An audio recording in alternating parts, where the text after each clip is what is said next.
I call Monica Lennon to speak to and move Amendment 4440.2.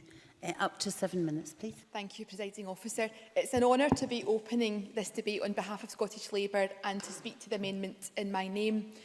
We welcome the Government's motion and the opportunity for Parliament to mark International Women's Day 2017. Scottish Labour will vote for the Government motion, but in our speeches we will set out why we believe our amendment is necessary. International Women's Day is not a day for blandness, nor is it a day for faux consensus. Women's rights are political. This is why we cannot support the Tory amendment, which would have us believe the UK Government is improving women's lives. In fact, it is doing the exact opposite. Thank you. International Women's Day enables feminists around the world to unite and, yes, to celebrate the progress that's already been made, but more importantly, to voice our concerns about the work that's still left to do and to organise for the future. Harmful gender stereotypes limit the potential of women. So I'm pleased that the focus of this year's International Women's Day is women in the changing world of work. In this country, we're almost half a century on from the passage of the first Equal Pay Act in 1970 and the Sex Discrimination Act in 1975, legislation which has been refreshed over the years. Yet, despite the legal strides which have been made for women's rights at work, from maternity leave rights, protection from sexual harassment, the right to equal pay for work of equal value, rights hard fought for and won by the trade union and labour movement over the last few decades, we're still a far cry from achieving equality. I'm really pushed for time because the debate's been cut short. I'll take an intervention. Christina McKelvey. Very quickly, I wonder if Monica Lennon can tell us, as a councillor at South Lanarkshire controlled council, that it was appropriate for £200,000 worth of taxpayers' money fighting against the legal challenge to ensure that those 3,000 women in South Lanarkshire Council, which she's responsible, got the equal pay they deserved. Monica Lennon. In short, I want all women to get their equal pay claims settled, and I don't think any local authority without sending equal pay claims is covered in any glory, but Christina McKelvey knows my position on that. Legal equality, as we've just heard, doesn't always mean substantive change throughout our society, because women continue to do the majority of caring for dependents and household work and earn on average £175 less per week than men. This unequal division of labour means that the majority of women's work can be invisible. It's worth to the economy not captured. It means reduced opportunity for women and girls to succeed, less educational opportunities, less leisure time, and at the most basic level, less economic power.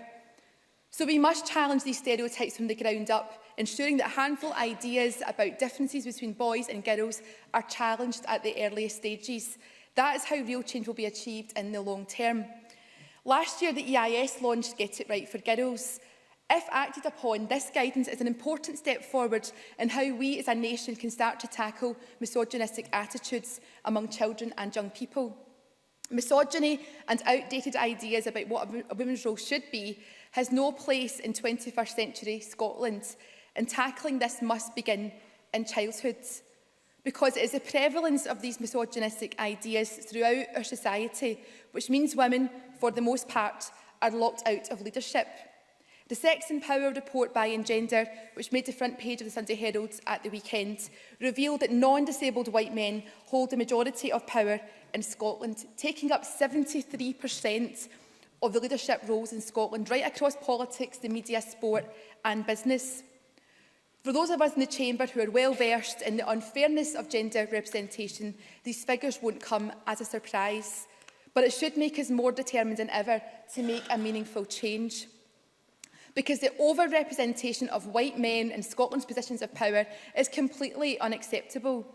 And those who perpetuate the myth that they all got there on merit need to give themselves a shake. We have regressed in terms of women's representation in the Scottish Parliament since 2003.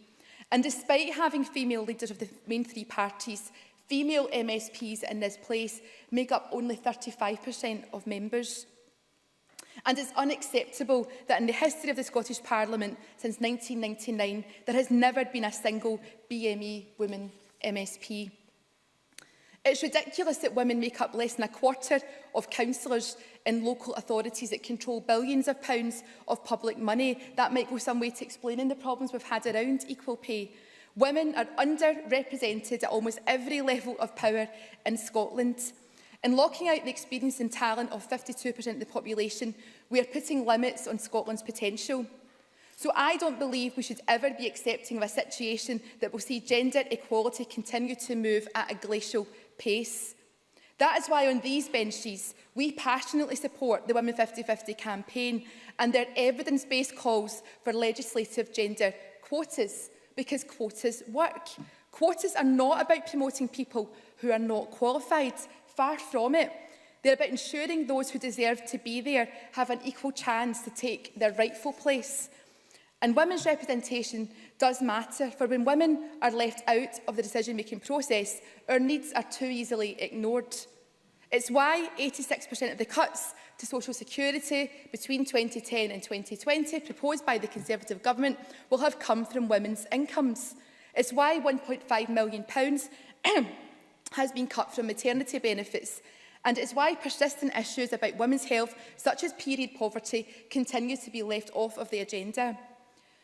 When I first raised the issue of period poverty with the Scottish Government last year, I was taken aback to discover there had only ever been one mention of tampons before in this Parliament's official report history, during a 2004 debate on Scotland's beaches. As a proudly feminist MSP, I've been glad to have the chance to raise women's issues in Parliament and highlight gender inequality at every opportunity. It's also why I'm pleased to be able to announce today that it's my intention to bring forward a private members' bill in the coming months that will directly address the issue of access of sanitary products for women and girls across the country. For too long in politics, issues affecting women have not been high on the agenda. Too often, women have been told not just yet, or now's not the time, or there are other issues we need to deal with first, but don't worry, we'll get to that next. In closing, Presiding Officer, this year's International Women's Day should be this Parliament's opportunity to state that no longer will we accept the status of women and girls as second class. The campaign theme of International Women's Day 2017 is Be Bold for Change. We may be few in numbers, but I know there are bold feminists in this Parliament and many more across our country. To the women and girls of Scotland, I say stop being patient. We can't wait. Recognise your own power and demand your rights. So in moving the debate or moving the amendment in my name, I wish all women and girls right across the world, but particularly here in Scotland, a very happy and powerful International Women's Day.